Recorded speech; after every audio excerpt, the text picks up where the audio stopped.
Voilà, donc encore merci à tous, d'être présents pour cette présentation et puis, bah, monsieur Génito, je vous laisse la main. Eh ben, merci beaucoup, Madame Marquis. Donc oui, je me présente, Franck Génito, chargé d'études à l'Observatoire régional de la santé. Et donc, j'ai eu la chance de travailler sur le diagnostic régional santé en environnement, donc, qui nous a été confié par l'ARS et l'ADREAL. Donc, l'objectif était de mettre à jour le précédent diagnostic qui datait maintenant de 2015-2016, qui avait été élaboré dans le cadre du précédent PRSE. Donc, ma présentation euh, va s'articuler en… Attendez, parce que… Voilà. Ma présentation va s'articuler en trois temps. Donc, je vais revenir d'abord dans un premier temps sur des éléments de méthodologie. Puis, je vais vous présenter l'étude de multi-exposition que nous avons réalisée à partir de l'ensemble des résultats du diagnostic. Et après, je vais revenir un petit peu plus en détail sur les différents indicateurs et les différentes thématiques que nous avons analysées. La réalisation de ce nouveau diagnostic devait répondre à deux objectifs. Donc, mettre à jour les données du précédent, comme je le disais, du précédent diagnostic santé-environnement de 2016, donc, et permettant d'illustrer les disparités environnementales de la région, et de mettre en lumière également des zones géographiques concentrant des multi-expositions environnementales. Donc, afin de suivre la réalisation du diagnostic, donc un comité de pilotage a été mis en place. Donc, ce comité de pilotage était composé de l'ARS, bien sûr, de l'ADREAL, qui sont les financeurs, du Conseil régional, de France Nature Environnement et de collectivités. Donc, du contrat local de santé du Cœur de Beauce, du contrat local de santé du Pays Loire-Touraine, de la métropole d'Orléans et de la communauté d'agglomération de Châteauroux Métropole. Donc, ce comité de pilotage avait pour objectif la validation du protocole de l'étude, donc de la méthodologie, des différents indicateurs retenus dans le cadre du diagnostic, dans le cadre également de l'étude de multi-exposition, et donc, in fine, la validation des différents travaux et des productions. Donc, l'actualisation du précédent diagnostic, donc apportée sur les indicateurs pour lesquels les mises à jour étaient pertinentes et dont les données étaient accessibles et disponibles dans le calendrier imparti que je vais vous rappeler après. Donc, pour cela, nous nous sommes appuyés de production des nombreux acteurs engagés dans le domaine de la santé environnement.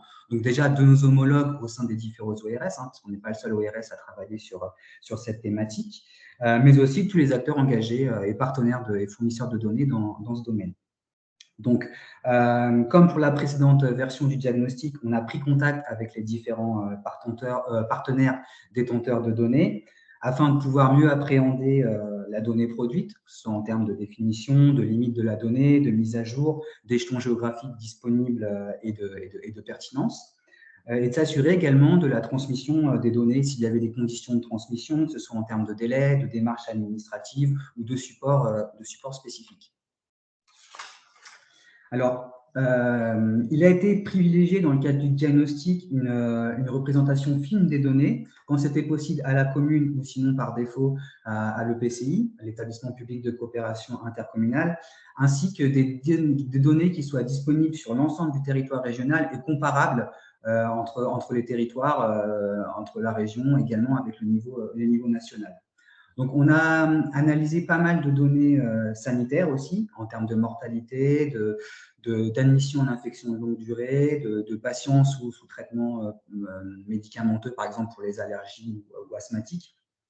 Donc, toutes les données sanitaires ont été standardisées afin d'effacer l'effet de l'âge et permettre du coup une comparaison des territoires ainsi que des tests de significativité pour des Monsieur comparaisons. Génito, Oui, excusez-moi, je vous coupe.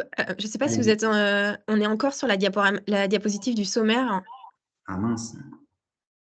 On voit uniquement la diapositive du sommaire. Là, quand je bouge, ça fait… Là, c'est bon, ouais. On voit Là, c'est bon. le Donc, contexte et ok. méthodo. Donc, En pardon, fait, je c'est pense que ici vous qu'il n'êtes faut que pas je en mode change. présentation. Excusez-moi, j'ai pas entendu. Je pense que vous n'êtes pas en mode présentation, du coup, c'est pour ça qu'on ne voit pas quand vous passez les diapos.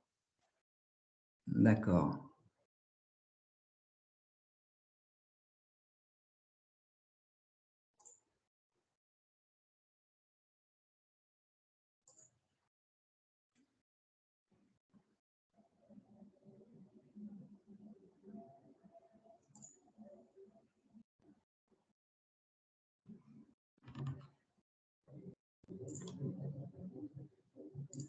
Là, vous voyez le calendrier, Oui, par oui, oui. exemple?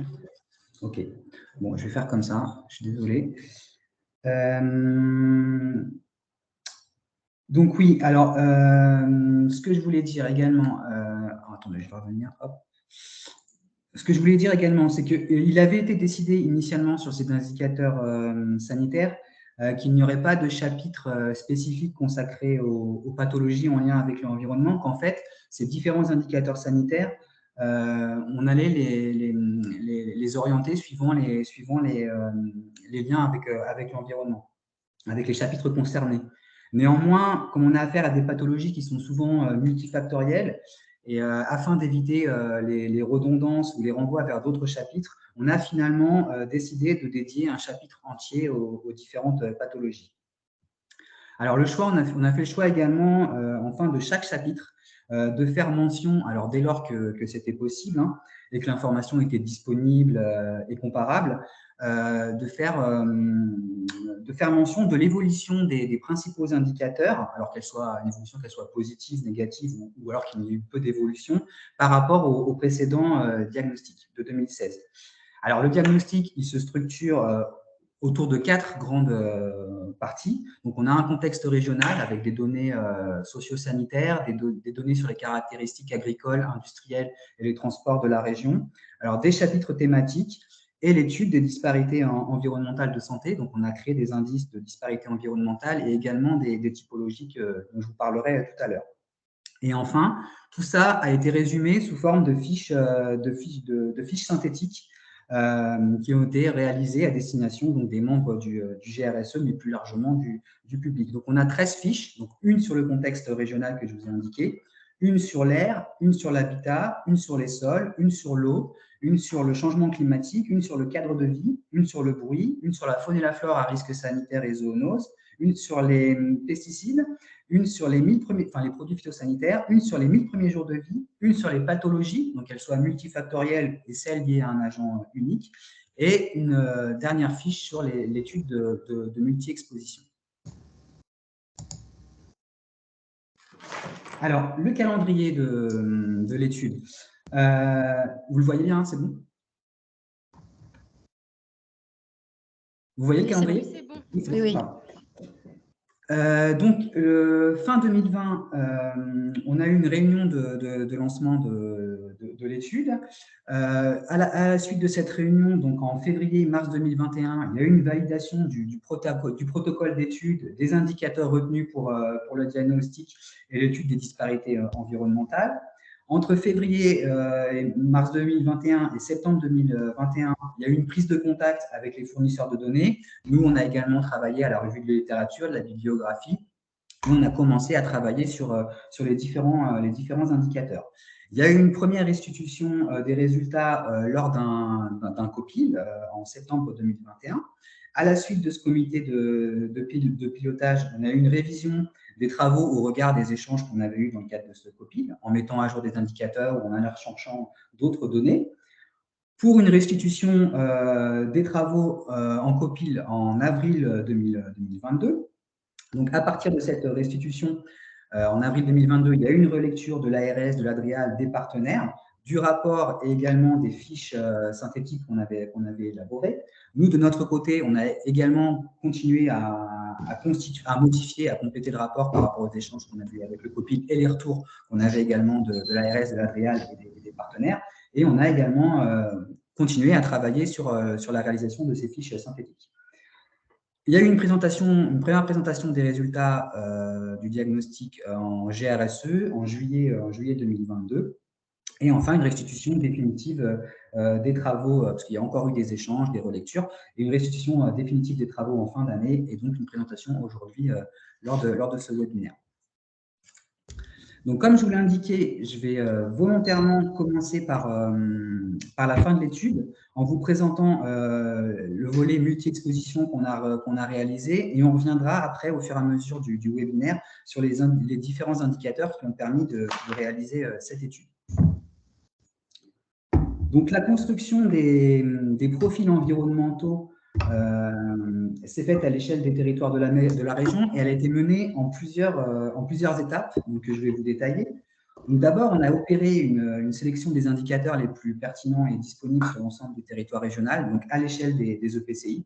Donc, l'échelle choisie a été celle de l'EPCI. Ce choix résulte de la difficulté pour construire les indices et les typologies à l'échelle communale du fait d'un manque de données pertinentes et robustes sur cet échelon sur différents champs. Je pense notamment aux données sanitaires en termes de mortalité et d'ALD. Donc, on a réalisé une analyse multifactorielle. Donc, ça a consisté à mélanger plusieurs variables, de résumer ainsi l'information en gardant celle qui contribue le plus à la caractérisation des profils des territoires. Donc, en fait, les territoires que je vais vous présenter après, d'une même classe, présentent les mêmes caractéristiques, donc ils sont homogènes, et les classes entre elles présentent des caractéristiques différentes.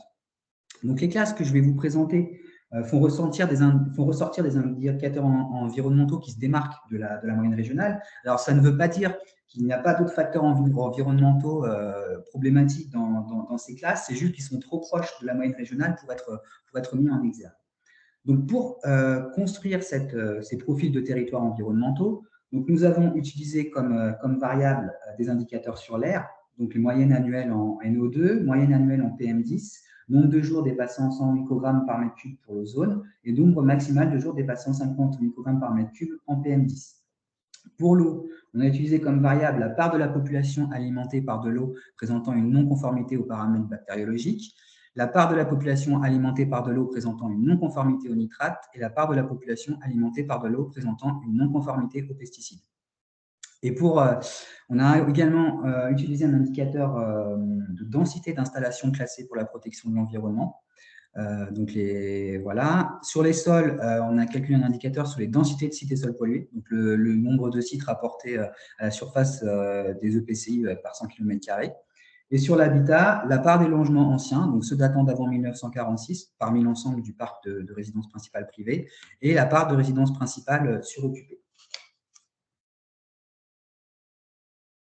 Hop. Et donc, ça nous donne ce résultat, donc cette typologie-là, qui est caractérisée en 5 classes. Donc, la classe A regroupe 15 EPCI, donc c'est à peu près 829 000 habitants de la région et 32% de la population régionale. Donc, il présente des indicateurs de qualité de l'air un peu plus dégradés que la moyenne régionale, donc sur les paramètres NO2, PM10 et ozone. Un parc de résidences principales en état de suroccupation plus important qu'au niveau régional. Donc, on a moins de résidences, à contrario, on a moins de résidences principales datant anciennes, datant d'avant 1946. Une présence plus importante d'établissements ICPE, donc les installations classées pour la protection de l'environnement, et une qualité des sols qui est plus altérée, avec une densité de sites et sols pollués qui est supérieure.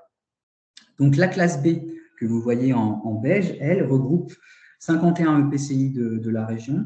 Donc, c'est à peu près un peu plus de 934 000 habitants et 36% de la population régionale.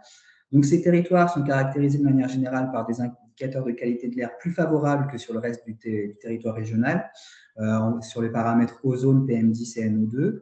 Des pourcentages de population desservies par une eau non conforme en nitrates et pesticides plus faibles, moins de sites et sols pollués et de résidences principales suroccupées et une présence moindre également d'établissements ICPE. La classe C, donc, que vous voyez en rose, donc c'est 7 EPCI. Il compte un peu moins de 154 000 habitants et c'est 6% de la population régionale. Donc, cette classe, elle est caractérisée exclusivement par le paramètre eau. Les EPCI de cette classe ont des proportions de population desservie par une eau non conforme aux pesticides les plus importantes. La classe D, donc, que vous voyez en bleu, donc, elle compte 4 EPCI et c'est 87 000 habitants et 3% de la population régionale. Donc, ces EPCI sont caractérisés par davantage de personnes desservies par une eau non conforme en nitrate, ainsi qu'un nombre de jours dépassant 50 microgrammes par mètre cube en PM10, plus important que sur le reste du territoire régional.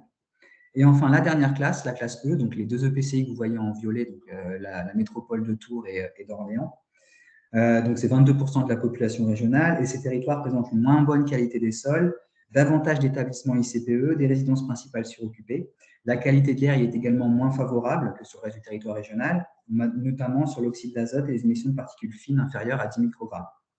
Donc voilà pour la typologie environnementale. On a également réalisé une typologie que je ne vous présente pas là, mais vous pourrez retrouver dans le rapport, une typologie socio-sanitaire des territoires de la région et également une typologie que vous retrouverez dans le rapport où on a adjoint aux caractéristiques environnementales, on a superposé aux données socio-sanitaires pour voir, en fait, sur les territoires, ils n'ont pas participé à la construction de la typologie, mais on les a juste superposés, enfin, pour voir, en gros, en fonction de ces problématiques environnementales, enfin, les profils environnementaux qu'on vient de définir, quel type de population on retrouvait sur ces territoires en termes de, enfin, voilà, au niveau démographique, au niveau social et sanitaire, et les points de fragilité qui pouvaient ressortir au niveau socio-sanitaire sur ces territoires.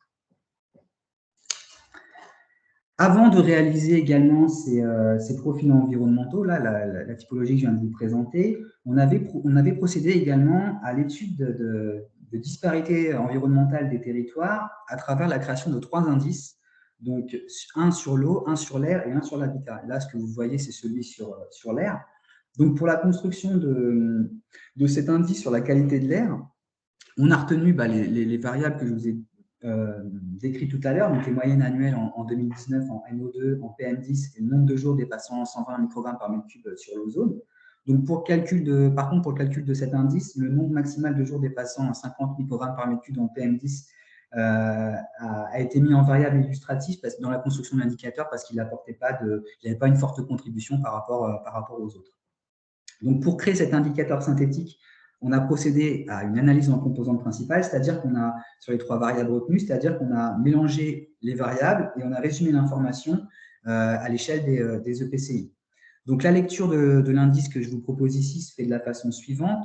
Plus l'indice est important, donc en bleu foncé, moins la qualité de l'air est bonne, avec des valeurs maximales importantes en NO2, PM10 et nombre de jours dépassant 120 microgrammes par mètre cube sur l'ozone.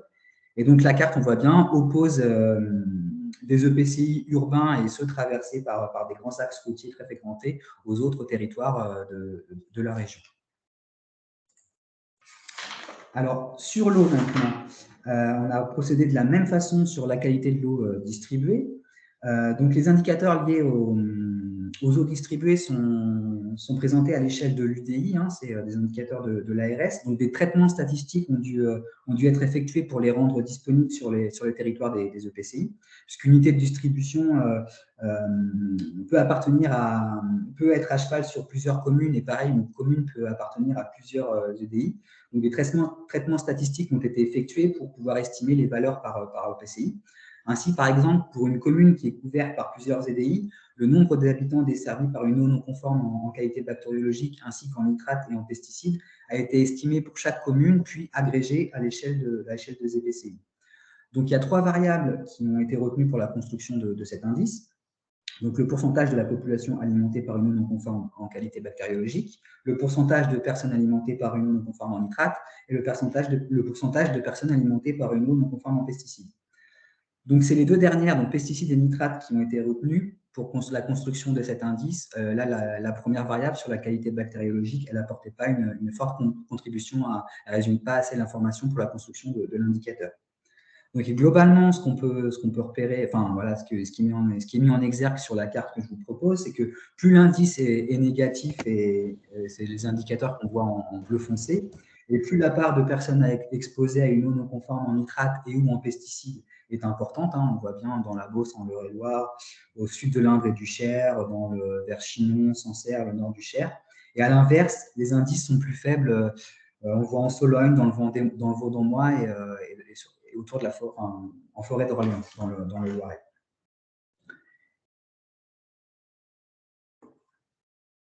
Et dernier indicateur qu'on a créé, donc c'est sur l'habitat. Donc les 2 indicateurs qui caractérisent la qualité de l'habitat sont la part de résidence principale suroccupée et la part de résidence principale construite avant 1946.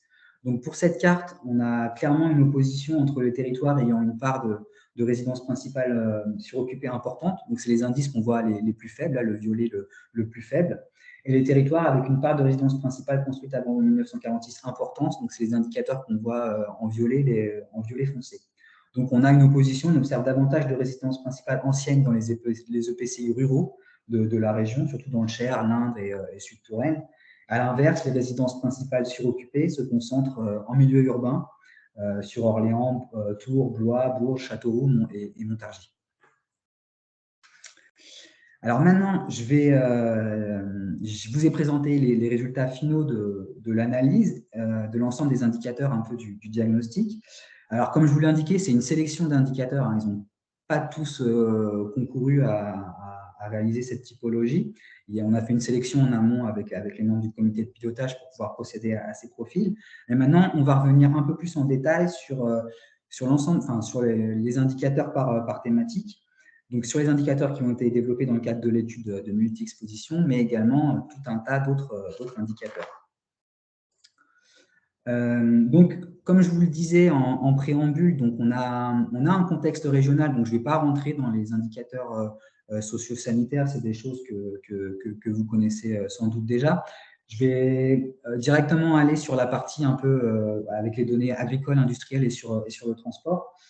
Donc, en premier lieu, sur les indicateurs en lien avec l'agriculture, donc en 2020, avec les données du nouveau recensement, donc la surface agricole utile représente 60% de la superficie totale du territoire régional. Donc, on a des disparités à l'échelle des départements, le Loir-et-Cher à la plus petite et à l'inverse, l'Eure-et-Loir à la plus élevée. Globalement, ce qu'on peut repérer, c'est qu'entre les deux recensements de 2010 et 2020, on a une surface qui a diminué de 1% entre 2010 et 2020, là encore avec des disparités à l'échelle des départements où ça a moins diminué dans le Cher, mais davantage dans le Loiret.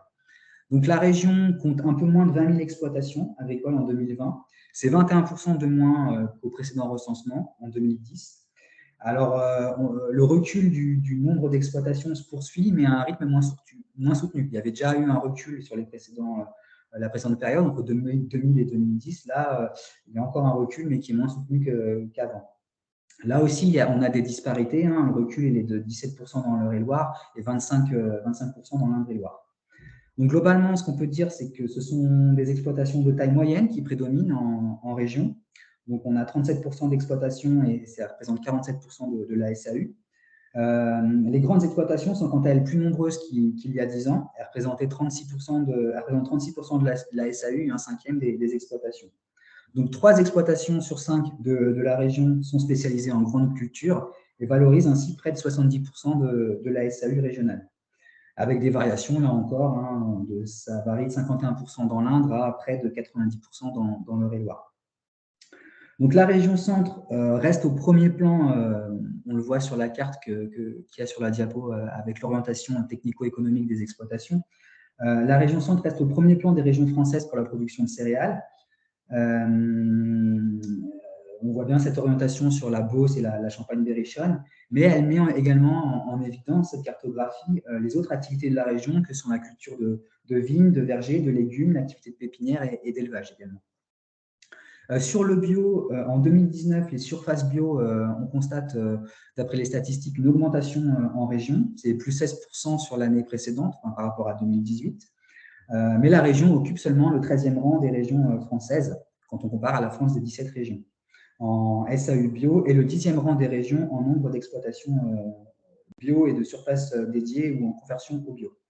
Donc, cela représente un peu moins de 4% de la surface agricole utilisée de la région. Donc, c'est moindre qu'en France où c'est situé à 8,5% de la SAU en bio. À l'échelle des départements, là aussi, on a des disparités. Avec l'Indre-et-Loire, on a la plus forte part de SAU en bio. Et à l'inverse, l'Eure-et-Loire et le Loiret, où on a les plus faibles SAU en bio. Alors, sur les caractéristiques industrielles, la région compte un peu moins de 90 communes qui sont classées à un risque industriel. C'est un peu plus de 470 000 habitants de la région et 18% donc de la population. On a un peu plus de 2000 établissements ICPE, qui sont des installations classées pour la protection de l'environnement. Donc, c'est une densité de 5 établissements pour 100 mètres carrés. C'est moindre qu'au niveau national où elle est de 8. Donc, parmi ces ICPE, les principaux sites Sujet à attention sont les installations classées IED et MPD, en lien avec la directive européenne sur les émissions industrielles, et les installations classées Céveso également. Donc la région compte 275 installations IED et 73 établissements Céveso. Alors, sur le transport et les mobilités, donc globalement, on a un parc de véhicules de la région qui est relativement important par rapport à son poids en termes de population. Alors, le caractère rural d'une partie de son territoire et la faible densité de population peuvent constituer un début d'explication. Il est également à noter le dynamisme du centre Val dans dans l'activité de la logistique et du transport des marchandises, qui est un secteur important de la région. Alors, le parc de véhicules de la région étant un peu plus équipé en motorisation diesel, est un peu plus polluant que la moyenne nationale. Hein. On a 68% de véhicules diesel en région contre 66% en France. Et le parc automobile est par ailleurs constitué d'un peu moins de véhicules électriques ou hybrides en comparaison au niveau national. La région centre enregistre également des longueurs de déplacement qui sont plus importantes que la moyenne nationale et donc un recours plus courant à la voiture. En 2017, par exemple, les actifs qui travaillent en région parcourent de plus longues distances pour se rendre sur le lieu de travail en comparaison à d'autres régions. Donc, c'est 18 km en moyenne pour les actifs. Donc, c'est devant les Hauts-de-France où c'est 17,6 km et la Normandie où c'est 17,1 km. Donc, en relation avec une distance importante à parcourir, la part d'actifs de la région, comme je disais, se déplace majoritairement en voiture pour aller travailler et elle est de 83,5% donc des actifs qui utilisent la voiture quotidiennement. Et c'est au-dessus de la moyenne de la France, hors Île-de-France, où elle se situe à 82%. Et même si on constate une utilisation plus courante de la voiture pour aller travailler, ce constat, il se vérifie également même sur de courtes distances, des courts trajets donc de moins de 5 km, où on constate qu'on a davantage de recours à la voiture en région. Donc, on a 8% des actifs qui utilisent un mode de déplacement doux, la marche à pied, le vélo. Donc, c'est un peu moins au niveau de la France de province. Et 7% qui utilisent les transports en commun. Donc, là aussi, c'est un peu moins donc, au niveau de la France de province. Et comme je le disais, donc 83% utilisent la voiture. C'est supérieur à ce qui est observé au niveau de la France de province. Donc, comme je disais, on a essayé de faire des évolutions par rapport aux précédents DRSE, donc voir comment les choses avaient évolué. Donc, par exemple, sur la surface agricole utile, en 2014, la surface agricole utile de la région était de 61,4%, et en 2020, elle ne compte plus que pour 60%, donc on a une diminution de la SAU en région. Par ailleurs, on avait un peu plus de 25 000 exploitations agricoles lors du précédent DRSE. Là, on en compte un peu moins de 20 000, donc une baisse du nombre d'exploitations agricoles. Les surfaces bio, par contre, ne représentaient que 1,8% de la SAU. Et on était au 18e rang des régions françaises. Là, ça a doublé, on a 3,6%, mais on se situe toujours au 13e rang des régions françaises. Donc, on est toujours un peu en retard là-dessus. Lors du précédent DRSE, les surfaces bio avaient augmenté de 8% entre 2013 et 2014. Et c'était une augmentation plus faible que celle qui est relevée sur la dernière période, où on a eu plus 16% entre 2018 et 2019. Alors, sur les caractéristiques industrielles, en 2016, on avait 79 communes qui étaient classées à risque industriel et ça représentait 564 000 habitants et 22% de la population régionale. En 2020, on a un peu plus de communes de la région qui sont concernées, mais ça représente moins d'habitants. On avait 290 installations IED recensées en 2016. Là, on en fait état de 275. Et on avait 74 établissements Céveso. On est à peu près pareil. On a 73 là avec les derniers chiffres. Et au niveau des transports, donc au 1er janvier 2013, on avait 1 200 000 habitants qui étaient desservis par un transport collectif urbain. Et au 1er janvier 2020, ce sont près de 1 300 000, donc 100 000 de plus, qui sont desservis par un des 14 ressorts territoriaux d'autorités organisatrices de la mobilité, donc les ex-périmètres de transport urbain. Alors, les données du précédent DRSE faisaient déjà mention d'un parc de véhicules important par rapport au nombre d'habitants et de véhicules plus énergivores et polluants avec davantage de véhicules diesel. Là, on l'a vu que les nouvelles données confirment encore ces constats. Et donc, selon les données de l'INSEE 2012 sur les mobilités, on avait 78% d'actifs qui utilisaient la voiture pour se rendre sur le lieu de travail. 7% pour les transports en commun, 6,5% pour la marche à pied et 3,8% pour les deux roues. Là, les données de 2017 montrent une place encore plus importante à l'utilisation de la voiture dans les déplacements, puisque ça fait 83,5%, comme je disais, et l'utilisation des transports en commun est restée stable, elle, 7,3%, et la marche à pied est en baisse, elle ne représente plus que 5,5%. Alors, première thématique du DRSE, donc les 1000 premiers jours de vie. Donc, c'est la période qui se situe entre le quatrième mois de grossesse et les 2 ans de l'enfant. Donc, en région, on a en 2019 29 000 naissances. Donc, globalement, on observe une baisse des naissances depuis 2012.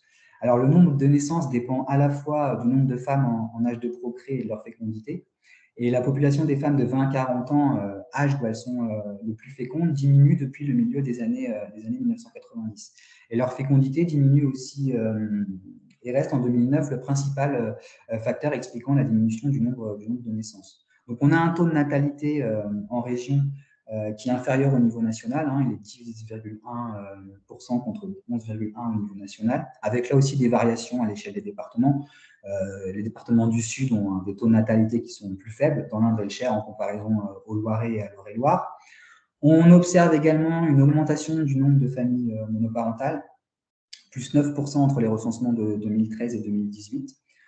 C'est supérieur à ce qui est observé en France, même si, pour l'instant, le taux de famille monoparentale dans la région reste inférieur au niveau national. Mais là aussi, on a des disparités à l'échelle des départements, avec des taux qui sont supérieurs dans les départements du sud de la région. Alors, au niveau des indicateurs de santé du 8e jour qu'on analyse à l'ORS, donc on a un taux de prématuré en 2019, donc c'est des enfants qui sont nés avant les 37 semaines d'aménorrhée, en région qui est de 5,9%, là aussi avec des variations entre les départements, hein, ça varie de 4,9% dans l'Indre-et-Loire à 6,8% dans le Cher. On a un taux de bébés de faible poids, donc c'est inférieur à 2500 grammes, de 6,5% en région. Donc là aussi avec des variations, hein, ça varie de 6,2 dans le 28 à 7,1 dans l'Indre. Des bébés de gros poids, donc qui sont supérieurs à 4000 grammes, ça représente 6,3% des naissances en 2019, et la macrosomie fétale 2,2%. Et on a un taux de couverture de mode d'accueil donc pour les enfants de moins de 3 ans. On a à peu près 54 000 places d'accueil pour ces enfants, dont 39 000 chez des assistantes maternelles agréées, 12 000 en accueil collectif. Ça nous donne un taux de 66% en Centre-Val de Loire, donc c'est davantage, c'est plus favorable à ce qui est relevé au niveau national. Là aussi, on a des variations en fonction des différents départements de la région. Alors, sur les indicateurs liés au réchauffement climatique, donc, en 2017, le réchauffement global a atteint plus 1% à l'échelle de la planète et 1,4% en France par rapport à la période pré-industrielle. Donc, la région s'inscrit dans ces évolutions, hein, avec une augmentation des températures dans la même proportion qu'au niveau national. Donc, avec comme constat une augmentation des températures moyennes quotidiennes entre 2 et 4 degrés en été, une augmentation des épisodes caniculaires, une diminution du nombre de jours de gel et de neige, une diminution des précipitations en période estivale, une augmentation des épisodes de sécheresse agricole et météorologique, et une augmentation des risques de feux de forêt dans la région. Le nombre d'événements naturels avec un impact sur la population s'accroît et risque encore de s'accroître ces prochaines années, hein. On estime en 2016 que 6 Français sur 10 sont potentiellement concernés par des risques naturels, et c'est quand on exclut les vagues de chaleur. Ce sont les populations présentant ces risques qui sont localisées généralement dans les villes le long des cours d'eau ou les villes côtières des littoraux. Donc, ça fait 4 communes françaises sur 5 qui sont concernées par au moins un risque, enfin par au moins un aléa climatique hors canicule. Et donc, en région, on a un peu plus de 1500 communes de la région qui sont concernées par au moins un risque naturel. Donc, ça représente 87% des communes de la région et ça concerne un peu plus de 2 400 000 habitants, donc près de 94% de la population régionale. Et enfin, un indicateur également que je voulais vous présenter, c'est l'impact du réchauffement climatique et des périodes de forte chaleur sur le passage aux urgences des habitants de la région. Parce que les périodes de chaleur extrême, on le sait, mobilisent les pouvoirs publics et l'organisation des services d'urgence. On l'a très bien vu avec la canicule de 2003, les 30 000 décès, une surmortalité de 55% sur cette période. Et plus récemment, en 2019, on voit bien avec le graphique que vous voyez sur la diapo, l'impact de ces vagues de chaleur sur l'activité des services d'urgence, où on a eu davantage de recours aux urgences sur les pathologies en lien avec la chaleur. Alors, autre thématique qu'on a analysée dans le cadre du diagnostic, donc à travers des indicateurs d'aménagement, d'urbanisation et d'occupation des sols. Donc, vous le savez sans doute, mais un habitant sur deux de la région vit dans une commune peu ou très peu dense. Ça représente un peu moins de la moitié de la population qui vit dans une commune rurale, de 49%. Et c'est davantage à ce qui est relevé au niveau national. Hein. En France de province, on a 40% de la population qui vit dans une commune rurale. Donc, on est une des régions les plus rurales de France. On a le 6e rang des régions françaises. On n'a aucun département qui est fortement urbanisé et on en a même 4 qui sont considérés comme ruraux, donc le Cher, le Eure-et-Loir, l'Indre et le Loir-et-Cher.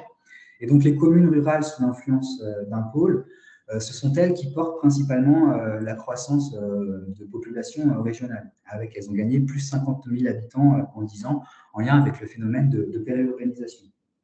Et donc, ce phénomène d'attractivité des zones périurbaines et rurales engendre donc une baisse de la population des centres urbains vers leur périphérie et ont donc différents impacts au quotidien, que ce soit en termes de consommation d'espace, de dépendance à la voiture, on l'a vu tout à l'heure, avec des trajets domicile-travail de plus en plus longs, de surface à chauffer également plus importante sur ces territoires, avec des logements plus importants.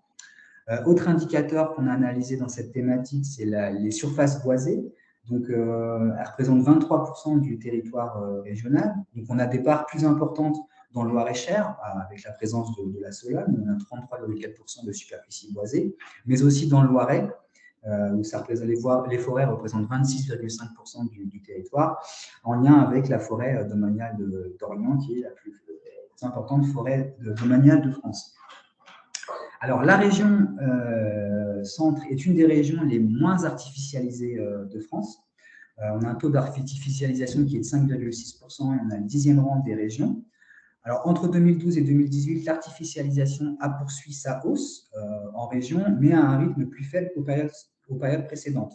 Et la hausse de cette artificialisation a apporté principalement par le développement de zones industrielles ou commerciales et des réseaux de communication plus que par l'habitat. Il convient néanmoins de préciser sur cet indicateur que même si on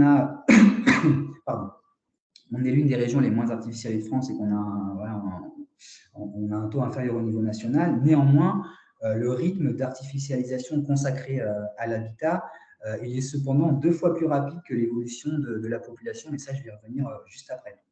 Et enfin, juste pour dire qu'en lien avec le changement climatique qu'on a vu tout à l'heure, donc en milieu urbain, les milieux qui sont très artificialisés, la qualité de l'environnement qui peut être altérée aussi bien au niveau de l'air, de l'eau que des sols. Donc on a une température extérieure qui peut y apparaître plus élevée en raison du phénomène d'îlots de chaleur urbain. Et donc, les métropoles d'Orléans et de Tours travaillent justement au recensement de ces îlots de chaleur urbain et à la mise en place d'actions visant à revégétaliser et à désimperméabiliser les sols de ces territoires. Alors, les évolutions sur cette thématique par rapport au précédent DRSE. Donc, le précédent DRSE avait relevé une augmentation de la surface artificialisée de 13% entre 2006 et 2014. Et là, comme je le disais, on insiste à un ralentissement de l'artificialisation en région. Hein. On a une hausse annuelle de 0,3% entre 2012 et 2018. Alors, cette consommation d'espace, comme je disais, elle est moins importante sur la période précédente. Hein. Ça a été plus 3 800 hectares en 2006 et 2012 contre plus 2 500 entre 2012 et 2018. Néanmoins, comme je disais, le rythme consacré à l'habitat est 2 fois plus rapide que l'évolution de la population.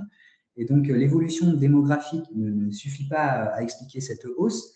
Il faut prendre en compte la décohabitation qui entre en ligne de compte, tout comme également l'évolution du parc de logement, notamment des résidences individuelles, où on a une part de résidences individuelles qui est également très importante quand on compare, quand on regarde par rapport au niveau national. Donc, près de 3/4 de la population régionale est dépendante des grands pôles d'emploi. Les grands pôles d'emploi concentrés en 2008 42% de la population régionale, et là, on l'a vu en 2017, 52% de la population vit dans ces pôles, donc voilà, davantage de populations qui vivent sur ces pôles. On observe également une diminution de la surface boisée. En 2014, elle était de 26%, là maintenant, elle n'est plus que de 23% en région. Et on constate également une augmentation du nombre de supports d'antennes relais. On en avait un peu moins de 2800 en 2014 et en 2019, elle totalise un peu plus de 3000 supports d'antennes. Et donc, parmi ces antennes, 4% sont des antennes de 4G. Et donc, l'augmentation du nombre d'antennes émettrices permet ainsi de couvrir également, il faut s'en féliciter là-dessus, permet de couvrir des zones blanches et de développer des nouveaux services pour la population. Je pense notamment à la télémédecine. Alors, sur l'habitat maintenant. Donc, la région compte un peu plus de 200 000 ménages en situation de précarité énergétique liée au logement. Donc, c'est une part plus importante que ce qui est relevé au niveau de la France de province. C'est 17,3% contre 14% en France de province.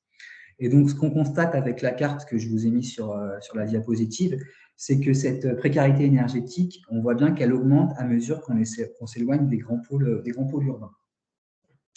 Les logements datant d'avant 1949 peuvent présenter des risques de saturnisme pour ses occupants, puisque l'usage du plomb dans les peintures n'a été réglementé qu'à partir de cette date.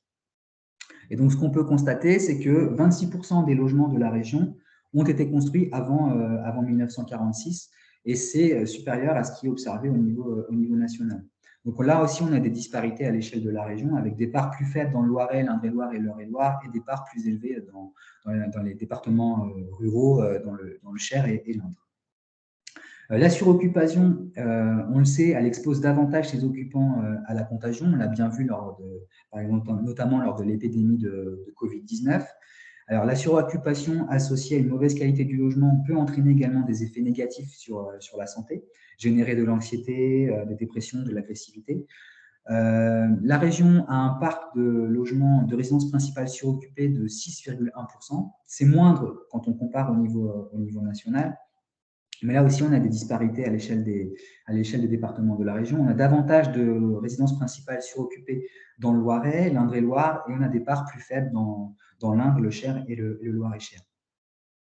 Alors, l'habitat indigne, il recouvre les logements insalubres ou dangereux qui peuvent présenter des risques pour la sécurité et la santé des habitants. On a un parc de logements indignes d'un peu plus de 49 000 logements en région, et ça représente 5% du parc de résidence principale privée.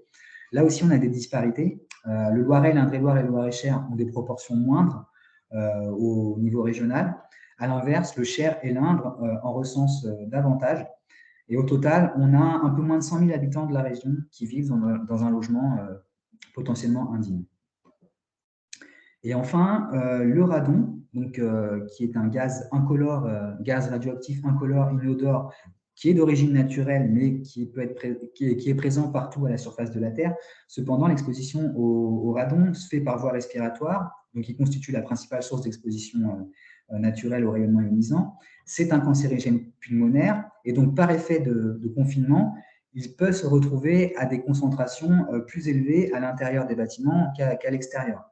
Donc, à l'échelle de la région, on a 55 communes situées dans le sud des départements du Cher et de l'Indre qui sont concernées par des problématiques de radon et qui sont ainsi classées par l'IRSN comme ayant des potentiels radons de catégorie 2 ou 3, c'est-à-dire où la probabilité de présence de radon a des niveaux élevés ou forts, et le reste de la région étant classé en catégorie 1, c'est-à-dire avec des faibles risques de concentration en radon. Alors, globalement, ce qu'on peut mettre en exergue comme évolution par rapport au précédent DRSE, Alors, sur le parc privé potentiellement indigne, peu d'évolution. Alors, l'analyse des données met en évidence que 72% du parc privé potentiellement indigne de la région datait d'avant 1949, donc était ancien, contre maintenant 74% du parc sur le précédent DRSE. Alors, il faut juste rappeler que c'est le même jeu de données qui a utilisé, seulement il y a eu des consolidations, c'est toujours des données de 2015 qui ont été utilisées, mais parce qu'il n'y a pas de nouvelles données disponibles sur cet indicateur. Mais il y avait eu des consolidations de données qui ont été faites entre les précédents diagnostics. Ce qu'on peut relever, par contre, c'est une augmentation de la précision de la carte IRSN sur le radon, de détection du potentiel radon, parce qu'en effet, là, on n'a plus qu'une cinquantaine de communes du sud de la région qui sont classées à risque pour le radon, alors que sur le précédent DRSE, on avait tout le département de l'Indre qui était classé à risque sur ce paramètre. Alors, sur l'eau distribuée… Juste avant que vous enchaîniez sur les indicateurs de eau, je me permets juste de faire la gardienne du temps parce qu'il reste 10 minutes à la présentation. Voilà, c'est tout. 10 minutes? Oui, voilà. D'accord. Ouais, peut-être pour passer un peu peut-être plus rapidement et prendre éventuellement le temps de répondre à quelques questions en toute fin de présentation peut-être. Ça marche. Merci. Alors, sur l'eau, donc globalement, ce qu'on peut dire, c'est que l'eau distribuée dans la région est de qualité satisfaisante, avec des disparités sur le nitrate, le perchlorate et le sélénium, qui affectent majoritairement le sud du département de l'Eure-et-Loir ainsi que le nord du Loiret. Donc, sur la qualité bactériologique, globalement, des bons indicateurs. En 2020, on avait 1,1% de la population régionale qui ont consommé une eau dont la teneur moyenne a dépassé le seuil, des 50 mg par litre. Alors, le département, comme je viens de le dire là sur la diapo de l'Eure-et-Loir, reste, comme les années précédentes, le département le plus concerné de la région. Donc, globalement, en 10 ans, il y a eu une diminution du nombre d'habitants desservis par le non conforme. Alors, cette amélioration résulte principalement de la mise en place d'interconnexions. Donc, globalement, il est relevé une tendance à l'amélioration de la qualité de l'eau distribuée. Les données 2021 confirment cette tendance à l'amélioration avec une diminution de la population également alimentée par une eau dont la teneur a dépassé la limite de qualité. Sur les pesticides, en 2020, 86% de la population qui ont été alimentées par de l'eau conforme aux limites de qualité, donc c'est 5% de la population. 5% de la population, qui ont été alimentés par de l'eau ayant fait l'objet d'un dépassement ponctuel, de moins de 30 jours, en pesticides, et 9% alimentés par de l'eau ayant présenté des dépassements récurrents, donc plus de 30 jours dans l'année.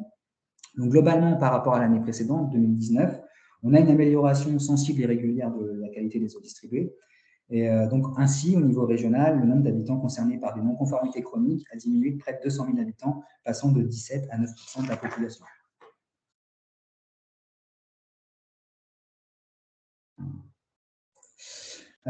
Globalement, par rapport au précédent DRSE, donc on a une augmentation du nombre d'habitants potentiellement exposés au risque d'inondation. On avait 63% de la population en 2015, là ça représente 65% de la population régionale. Alors cela concerne principalement une augmentation de la population vivant dans les communes avec un PPRI, plus qu'une augmentation du nombre de PPRI, donc de plans de prévention de risque d'inondation, puisqu'on a à peu près le même nombre. On avait 533 en 2015 et là on en a 542. Donc c'est plus une augmentation de la population des communes qui ont ce dispositif. En 2014, sur l'eau, globalement, on observe une amélioration de la qualité de l'eau entre les deux DRSE, que ce soit qualité bactériologique, nitrate. On a par contre davantage de populations desservies par une eau non conforme aux pesticides quand on compare par rapport à l'ancien diagnostic. Même si on l'a vu récemment, les choses s'améliorent. Alors, bien que cela s'améliore, il y a toujours un poids d'intention à maintenir sur ces indicateurs pour que l'évolution semble durablement positive. Et par ailleurs, je tiens à rappeler, à souligner que si la qualité d'eau distribuée s'améliore, l'état des masses d'eau de la région ne va pas, elle, en s'améliorant. Et sur les sites de baignade, on a toujours une bonne qualité des sites de baignade quand on compare par rapport au précédent DRSE avec le nouveau. Donc sur l'air, globalement, ce qu'on peut dire, c'est qu'on a eu en 2019 une baisse des concentrations annuelles des polluants en région depuis 2011. Alors concernant les polluants à effet sanitaire, on a une baisse de 21% pour le dioxyde d'azote et 34% pour les particules en suspension, les PM10, et 47% pour les PM2,5. En 2019, les concentrations de dioxyde d'azote étaient comparables à l'année précédente, donc, qui confirme une décroissance engagée depuis plusieurs années. On a une baisse plus marquée sur les sites urbains à trafic, moins 41%, avec un risque de dépassement toujours présent, comme le montre la modélisation urbaine, où on a un dépassement de la valeur limite sur ces axes à fort trafic. Globalement, l'IGR a pu recenser un peu plus de 600 personnes exposées au dépassement de la valeur limite annuelle sur la région, donc 650 sur Orléans et quelques cas sur Tours. Donc ces dépassements sont estimés par modélisation et localisés aux abords des grands axes routiers et dans les centres urbains. Alors sur le PM10 en 2019, il n'y a pas de dépassement de la valeur limite en région, donc qui est de 40 microgrammes par mètre cube par an. Plusieurs dépassements du seuil d'information dans le Loiret ont eu lieu, mais pas de dépassement du seuil d'alerte. Depuis 2016, il y a une hausse des niveaux d'ozone de 15%, mais pas de dépassement de la valeur cible. L'Eure-et-Loir a eu quant à lui des dépassements, des jours de dépassement du seuil d'information qui est de 180 microgrammes. Alors, les PM2,5, eux, sont mesurés sur 8 sites avec des concentrations qui montrent une baisse depuis 2013. Alors, il est important de rappeler que l'objectif de qualité n'est pas respecté sur 3 sites et que le seuil sanitaire de l'OMS est dépassé de 3 à 24 jours sur les 8 sites. Alors, la modélisation régionale des concentrations met en évidence des dépassements de l'objectif de qualité. On le voit sur la carte sur Orléans et le nord du département du Loiret, ainsi que sur quelques communes dans l'Eure-et-Loir, Chartres, Dreux et dans l'Indre-et-Loire. Alors, il y a eu une baisse lors des confinements, ça a réduit la circulation automobile dans la région, donc ça a eu un impact pas négligeable sur la qualité de l'air. Avec les données de l'IGR, ils ont pu estimer que l'impact a été beaucoup plus marqué lors du premier confinement, avec une baisse de l'ordre de 48% sur les niveaux d'oxyde d'azote. Une baisse enregistrée lors du second confinement a été moindre de 26%, et les baisses ont été enregistrées en site de proximité des voies à fort trafic, mais elles se répercutent sur le bilan régional qui montre une baisse de 25% du dioxyde d'azote, alors que la tendance se situe plutôt normalement autour de 5%. Donc les deux confinements n'ont eu que peu d'effets sur les niveaux de particules en suspension, donc les PM10 et les PM2,5, puisqu'ils sont moins influencés par le trafic routier, par le transport routier. Donc globalement, ce qu'on peut retenir, c'est une hausse des particules en PM10 et PM2,5 en 2020 a été observée, aussi également indiquant une reprise de l'activité économique, donc impactée par la crise sanitaire en 2020. Et donc, il y a une certaine stabilité par rapport au niveau de 2019, qui est relevé par l'IGR. Donc, globalement, en 2019, les polluants les plus problématiques en région sont les particules en suspension PM10, l'ozone au regard des valeurs cibles et des seuils d'information et d'alerte appliqués par la réglementation. Le dioxyde d'azote, il reste un polluant sensible, avec des moyennes annuelles proches de la valeur limite en zone urbaine trafic. Donc ça, c'est corroboré par la modélisation, qui montre encore des zones résiduelles de dépassement de la valeur limite. Et enfin, les PM2,5 également deviennent problématiques, puisqu'ils dépassent leur valeur limite. Les particules PM2,5 ne dépassent pas leur valeur limite, mais sont au-dessus de l'objectif de qualité sur certains sites. Et ça, c'était avant aussi également que l'Organisation mondiale de la santé, comme vous le savez sans doute, a baissé la quasi-totalité des seuils de référence, en signalant que ces dépassements étaient associés à des risques importants pour la santé.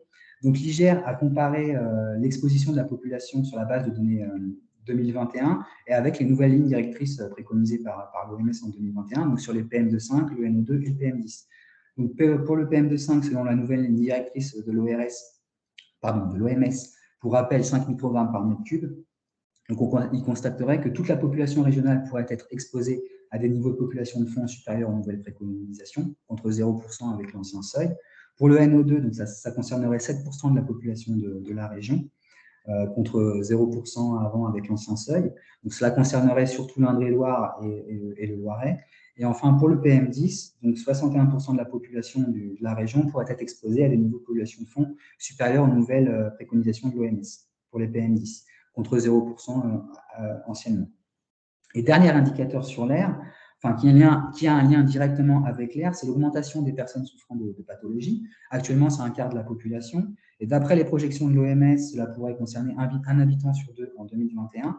Donc, il y a un suivi des pollens en région et au niveau national. Et concernant les données des bilans polliniques du précédent DRSE, les semaines où les indices étaient les plus élevés correspondaient aux semaines 20 à 30.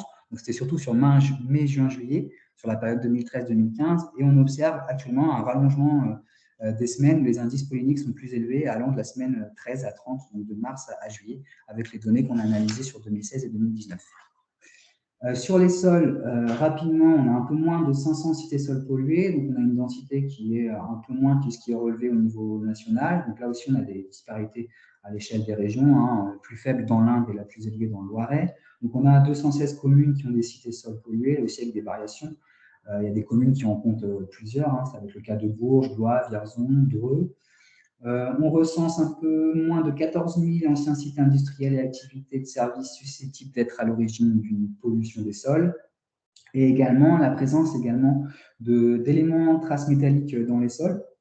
Donc, c'est des éléments qui peuvent être présents naturellement dans les sols, mais qui peuvent être influencés par l'activité anthropique. Donc, on peut avoir des anomalies liées au plomb dans le sud de la région, de la Châtre, au sud des départements de l'Indre et du Cher, des anomalies liées au cadmium dans le Bois-Chaud sud et en Champagne-Maréchal, et enfin des anomalies liées à l'arsenic.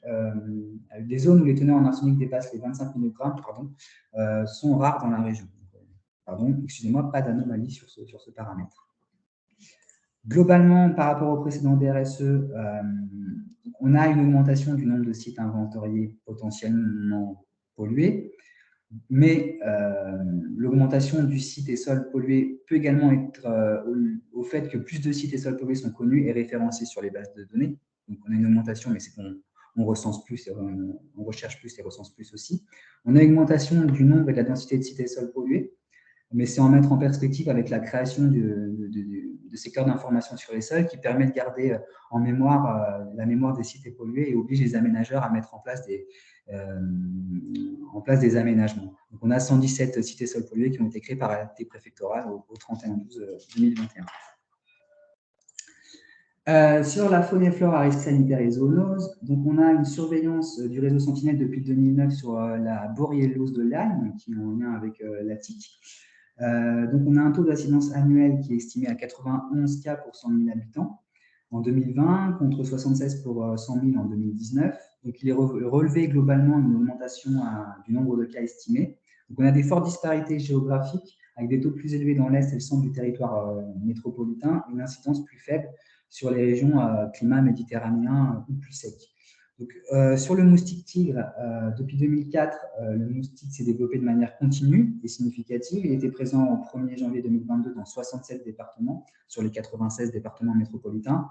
Et en région, maintenant, en Centre-Val de Loire, 9 communes sont colonisées dans 4 départements différents.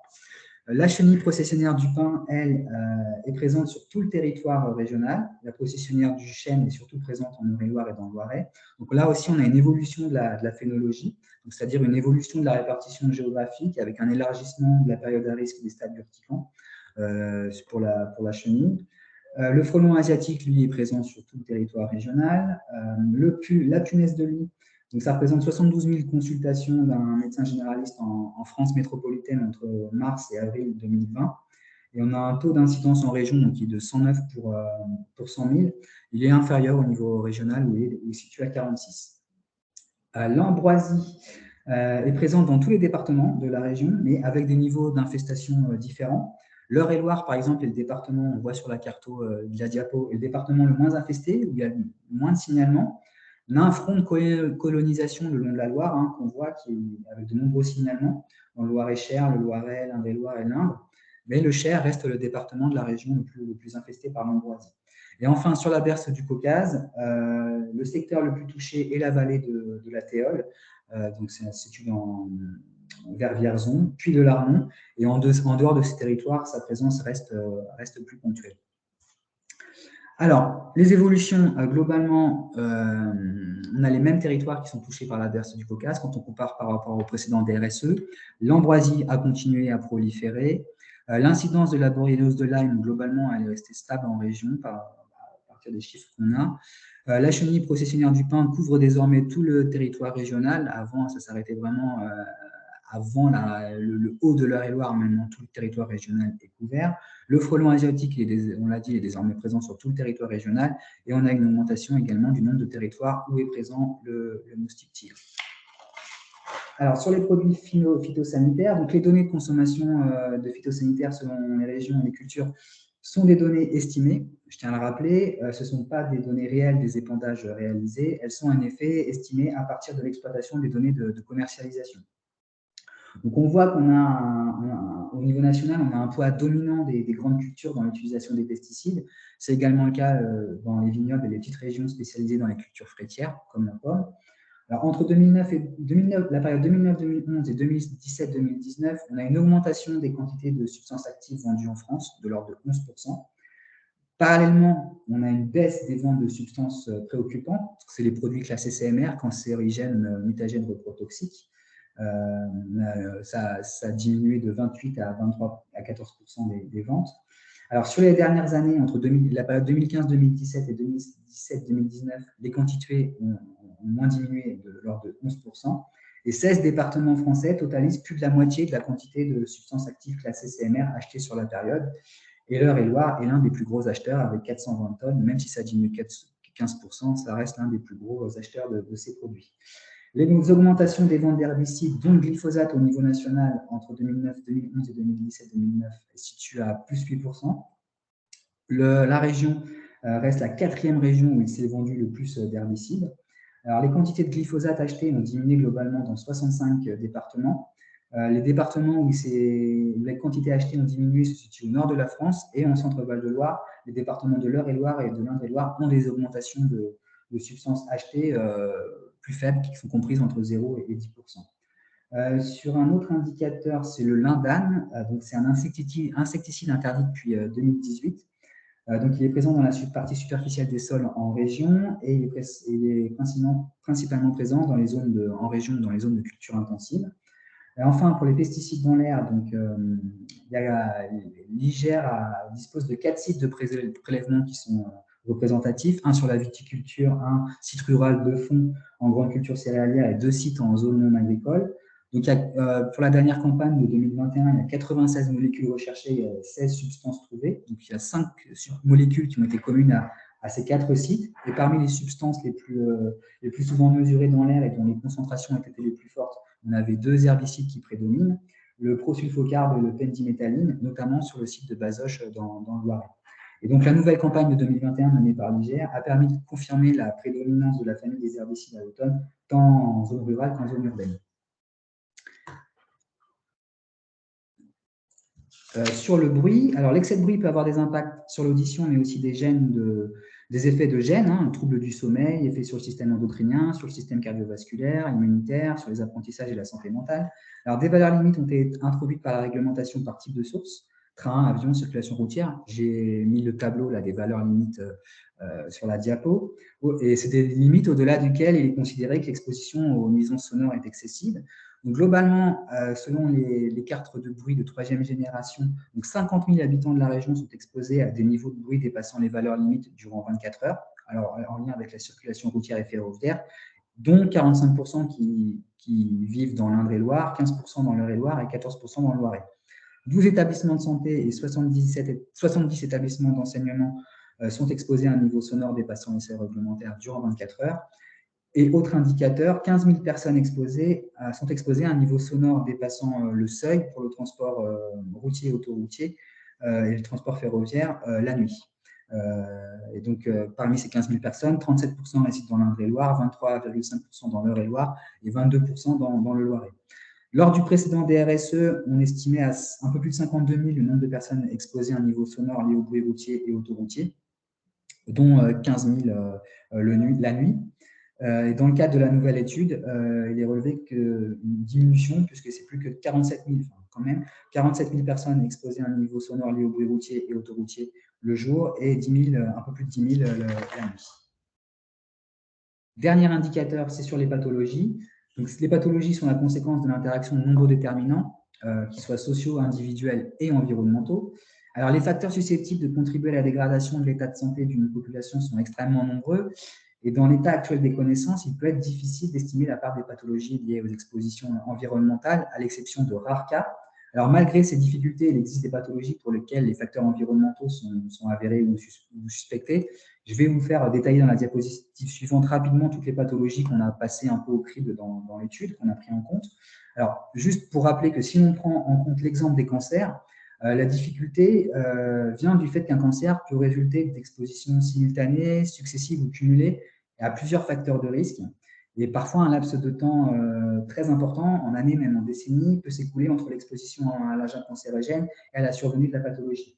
Et par exemple, selon les données de l'INCa, vous voyez sur le graphique, plus de 5% des cancers seraient dus à des facteurs environnementaux, 4% liés à des expositions professionnelles et 40% imputables au comportement individuel en lien avec le tabac, l'alcool et l'obésité.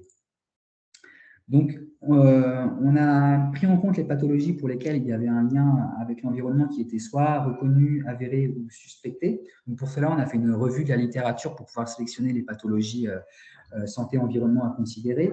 Donc, globalement, vous retrouverez dans le rapport des données sur les cancers et les localisations cancéreuses, poumons, pancréas, reins, tumeurs du système nerveux central, sein, ovaires, testicules, leucémie, voilà, enfin, toutes les localisations cancéreuses que vous voyez sur la diapo.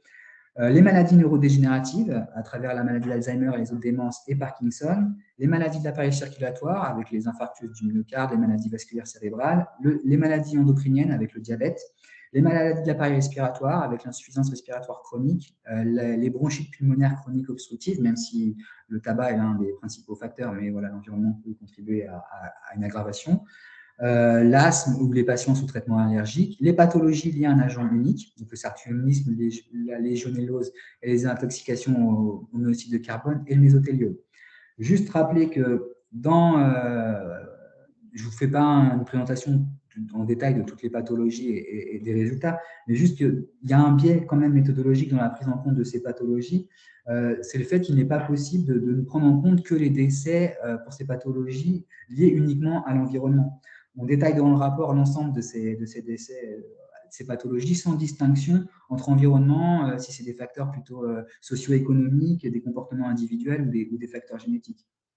Par exemple, à titre d'exemple, on sait que dans le cancer du poumon, un impact important du tabac dans la survenue de ce cancer.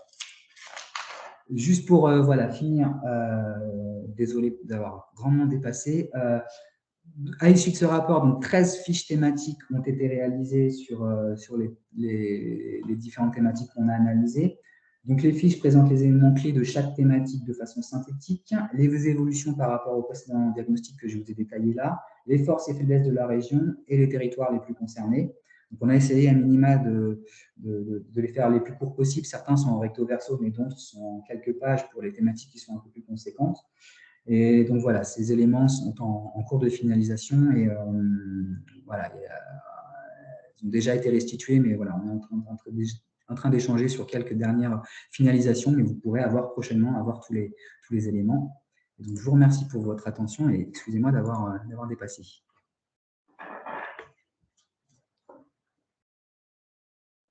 Merci beaucoup pour votre n'hésitez pas si présentation. vous avez des questions. Voilà, c'est ce que j'allais proposer éventuellement si vous avez des questions et si vous avez encore quelques instants pour des questions. Il y a eu une question dans le chat qui était sur les particules PM10, donc qui correspondent bien aux particules de diamètre inférieur à 10 microgrammes. Les autres éléments dans le chat étaient plutôt des précisions. Pardon, micromètres, excusez-moi, en effet. Sinon, tous les autres éléments dans le chat sont plutôt des indications. Je n'ai pas vu d'autres questions. Il y a une main levée. Monsieur Le Thor. C'est Rodrigue.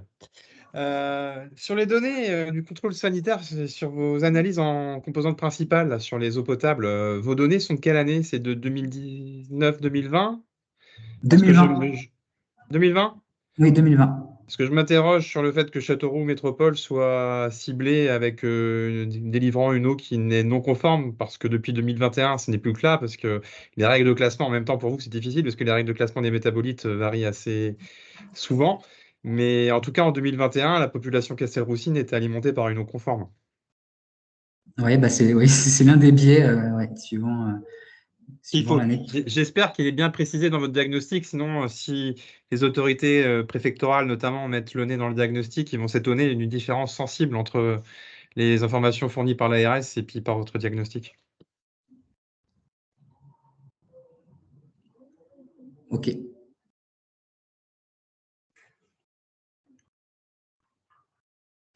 Monsieur Vaudin, vous avez levé la main.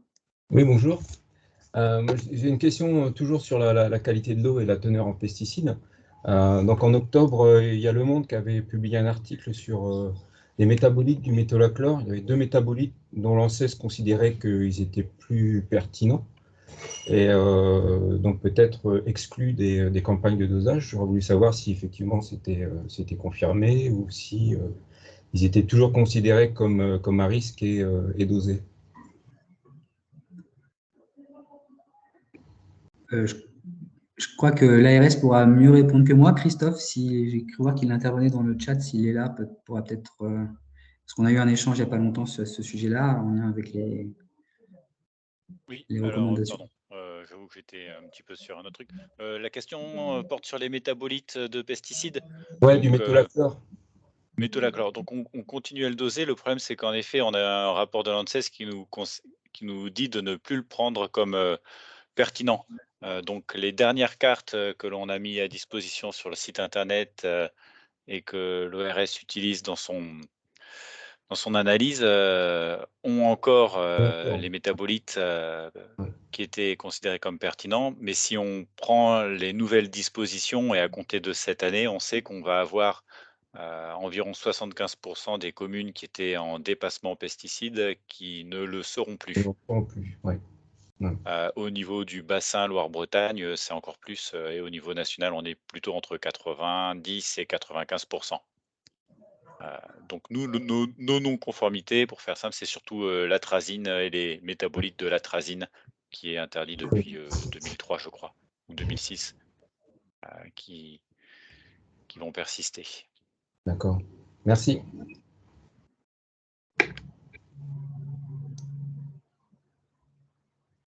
Je ne sais pas s'il y a une autre question encore.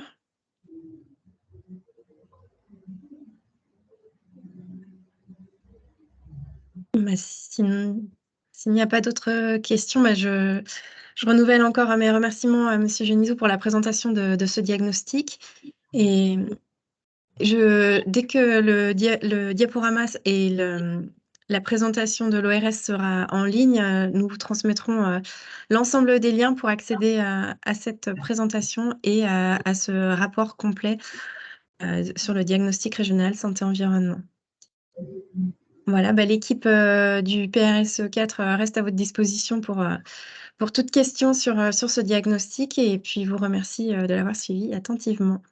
Je vous souhaite une très bonne après-midi et un bon week-end. Merci beaucoup. Merci, au revoir. Bon week-end, au revoir. Merci, au revoir. Merci. Au revoir. Au revoir.